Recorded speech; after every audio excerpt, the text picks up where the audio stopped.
भरम ड्रामा की आने वाली एपिसोड्स बहुत ही ज़्यादा इंटरेस्टिंग होने वाली हैं, क्योंकि सज्जल तो सालार से साफ कह देगी कि आज के बाद मुझे अपनी शक्ल मत दिखाना, जबकि सालार जो अब सच में सज्जल से मोहब्बत करने लगा है, उसे समझ ही नहीं आएगी कि मैं किस तरह से सज्जल को अपनी सच्ची मोहब्बत का यकीन दिलाऊं। जिसके लिए सालार अपने दोस्त उमर शहरयार को बुलाता है और उसे कहता है कि इस दफ़ा मुझे सच में मोहब्बत हो चुकी है, और वो भी सज्जल से। उमर शहरयार को ये सुन के बिल्कुल भी हैरत नहीं होती, क्योंकि वो अपने दोस्त के दिल में सज्जल की मोहब्बत को बहुत पहले ही भांप चुका था, और साथ ही ये भी जान चुका था कि सालार चूँकि एक मगरूर इंसान है, अपनी ईगो की वजह से वो खुद इस हकीकत को मानने से इनकारी है।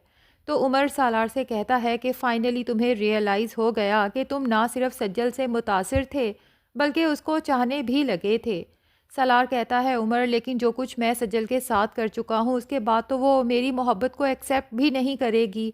उसने तो मुझे साफ कह दिया है कि अगर तुम मेरे लिए कुछ करना चाहते हो तो आज के बाद कोशिश करना कि तुम्हारा और मेरा आमना सामना ना हो। तो उमर सालार को याद दिलाता है कि उसने तो बहुत पहले ही कह दिया था कि सज्जल आम लड़कियों से बहुत मुख्तलिफ है, जो किसी लड़के की बज़ाहिरी खूबसूरती और उसकी दौलत से इम्प्रेस हो जाती हैं। सालार कहता है कि एक बात बताओ, अगर सज्जल मुझसे मोहब्बत नहीं करती, मुझसे इस कदर नफ़रत करती है कि मेरी शक्ल भी देखना नहीं चाहती, तो फिर आखिर मेरे ऊपर चलने वाली गोली उसने खुद पे बर्दाश्त क्यों की?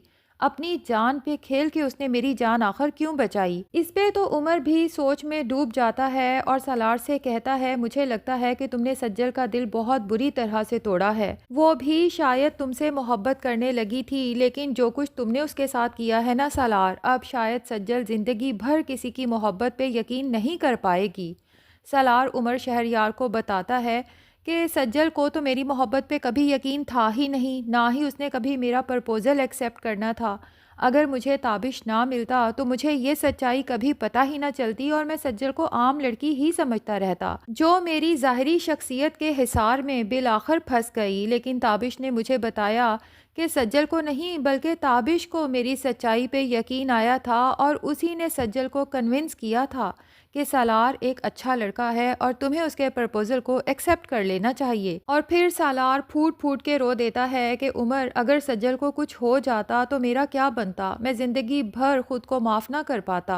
सज्जल को हॉस्पिटल के बेड पे बेहोश पड़ा देखकर जो मेरी हालत हुई थी ना उमर, शायद मैं तुम्हें कभी बयान ना कर पाऊं। उधर ताबिश ये तो देख ही चुका था कि सालार सज्जल के लिए बुके लाया है और उससे अपने रवैये की माजरत कर रहा है, जबकि सज्जल सालार को देखने के बाद मेंटली बहुत डिस्टर्ब हो चुकी है। तो ताबिश उसे तसल्ली देता है कि सज्जल, तुम्हें परेशान होने की ज़रूरत नहीं है। मैं सालार की आंखों में देख चुका हूँ और मुझे यही लगता है कि अब वो तुम्हें कभी तंग नहीं करेगा। सज्जल ताबिश से कहती है कि तुम तो पहले भी सालार के बारे में कहते थे कि उसके जज्बात सच्चे हैं और वो सच में मुझसे मोहब्बत करता है। ताबिश, मुझे लगता है कि तुम्हें सालार को समझने में हमेशा गलती हुई है। लेकिन ताबिश सज्जल से तो कोई बहस नहीं करता, अलबत्ता ये ज़रूर सोचता है कि मुझे सालार को समझने में कोई गलती नहीं हुई, क्योंकि सालार ने सज्जल के साथ जो कुछ भी किया है, अगर उसको एक तरफ रख दिया जाए। लेकिन ताबिश ने सालार को हॉस्पिटल में सज्जल के लिए छुप छुप के रोते भी तो देखा है, और हॉस्पिटल की दीवारों के साथ लग के बहाए जाने वाले आंसू कभी झूठ नहीं हो सकते। अब सज्जल जब हॉस्पिटल से डिस्चार्ज होके घर आती है तो राबिया सजदाए शुक्र अदा करती है और फैसला कर लेती है कि अब मैं अपनी बेटी सज्जल को मज़ीद इम्तिहानों से नहीं गुजरने दूंगी। इसे सारी सच्चाई बता दूंगी कि मैं अपनी बेटी रमशा की मोहब्बत में इस कदर खुदगर्ज हो गई थी कि सज्जल के हक पर रमशा कब्जा जमा के बैठी रही और मैं कभी सज्जल को बता भी ना पाई।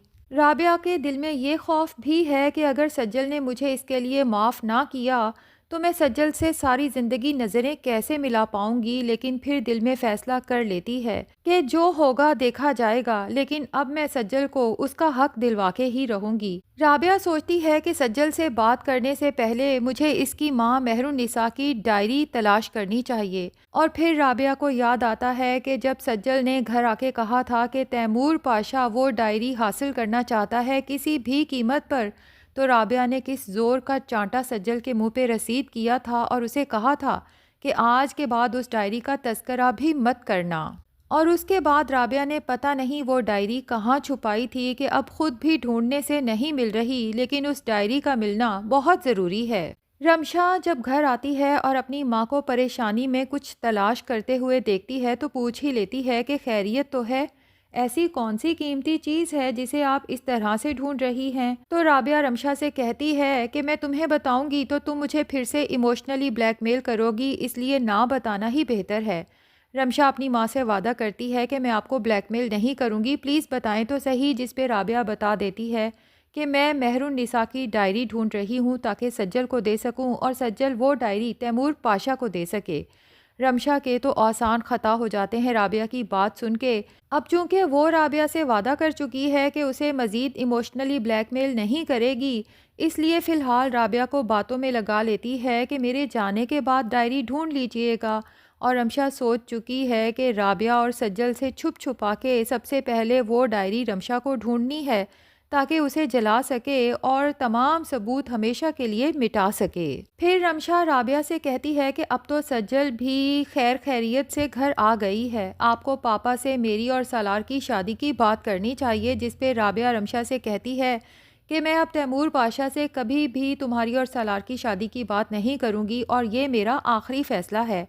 रमशा राबिया को गुस्से से देखती है कि आप मेरा बना बनाया खेल आखिर बिगाड़ने पे क्यों तुली हुई हैं, मैं आपकी सगी औलाद हूँ भी या नहीं। जिस पे राबिया कहती है सगी औलाद हो इसीलिए तो तुम्हारे कहने पे मैं वो सब करती चली गई जो मुझे शायद नहीं करना चाहिए था, और ये फैसला भी मैंने तुम्हें बचाने के लिए किया है, क्योंकि रमशा तुम उस अर्जुमन को नहीं जानती, वो जो कहती है बिलाखर करके रहती है, और उसने तुम्हारे सामने मुझे धमकी दी थी ना कि अव्वल तो वो सालार और रमशा की शादी कभी होने नहीं देगी, और बिल फ़र्ज़ अगर तैमूर पाशा इस पे ज़िद करता है तो अर्जुमन किसी की जान लेने से भी नहीं कतराएगी। जिस पे रमशा कहती है कि अम्मी आप अपनी बेटी को बहुत हल्का ले रही हैं, अर्जुमन अगर शेर है तो आपकी बेटी सवा शेर है, आप बस पापा पर जोर डालें कि अब वो जल्द से जल्द मेरा और सालार का निकाह कर दें, उसके बाद अर्जुमन आंटी से कैसे निमटना है मुझे बहुत अच्छे से पता है। और फिर आपने खुद ही तो कहा था कि आप चाहती हैं सज्जल अपने बाप के पास यानी तैमूर पाशा के पास रहे। अगर आप सज्जल की ज़िंदगी में खुशियां और आसाइशें देखना चाहती हैं तो आपको मेरे लिए इतना तो करना ही पड़ेगा, क्योंकि अम्मी मैं उस घर से निकलना नहीं चाहती, मुझे उन आसाइशों की अब आदत हो चुकी है और मैं इस खंडर नुमा घर में कसमा पुरसी की ज़िंदगी के बारे में सोच भी नहीं सकती। अब अगर कल को तैमूर पाशा को पता चल भी जाता है कि मैं नहीं बल्कि सज्जल उसकी असल औलाद है, तो सालार से शादी के बाद वो लोग मुझे घर से नहीं निकाल सकते। वैसे भी तैमूर पाशा अपने हाफ शेयर्स मेरे नाम कर चुके हैं। राबिया को तो रमशा की लालच से अब खौफ आने लगा है। वो दिल ही दिल में सोचती है कि आखिर अपनी ही बेटी की तरबियत में मुझसे कहाँ ख़ता हो गई। सज्जल को भी तो मैंने ही पाला है, लेकिन उस बच्ची में कितना सब्र है, कितनी आजिज़ी है, और मेरी अपनी औलाद है जिसकी लालच ख़त्म होने का नाम ही नहीं ले रही। उधर सालार पाशा अर्जुमन से बात करेगा कि आनी मैं रमशा से नहीं बल्कि उसकी कज़न सज्जल से शादी करना चाहता हूँ। जिस तरह से उस लड़की ने मेरी जान बचाई है मुझे उससे मोहब्बत हो चुकी है। अर्जुमन को वैसे तो सज्जल भी कोई ख़ास पसंद नहीं, क्योंकि बहरहाल वो भी एक छोटे घर की लड़की है और राबिया की बेटी है, लेकिन अर्जुमन सोचती है कि कम से कम इस तरह से रमशा से तो जान छूटेगी, क्योंकि रमशा से तो अर्जुमन को शदीद नफ़रत हो चुकी है।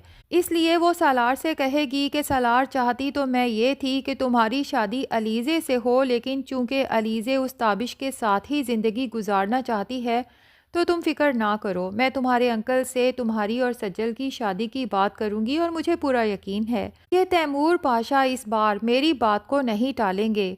लेकिन नाजरीन, सज्जल सालार से शादी के लिए तैयार होती है या नहीं, इस बात का अंदाज़ा हमें आने वाली एपिसोड्स में होगा। आपको ये ड्रामा कैसा लगता है कमेंट सेक्शन में ज़रूर बताएं, और अगर हमारे चैनल पे नए हैं तो प्लीज़ चैनल को भी सब्सक्राइब कर लें।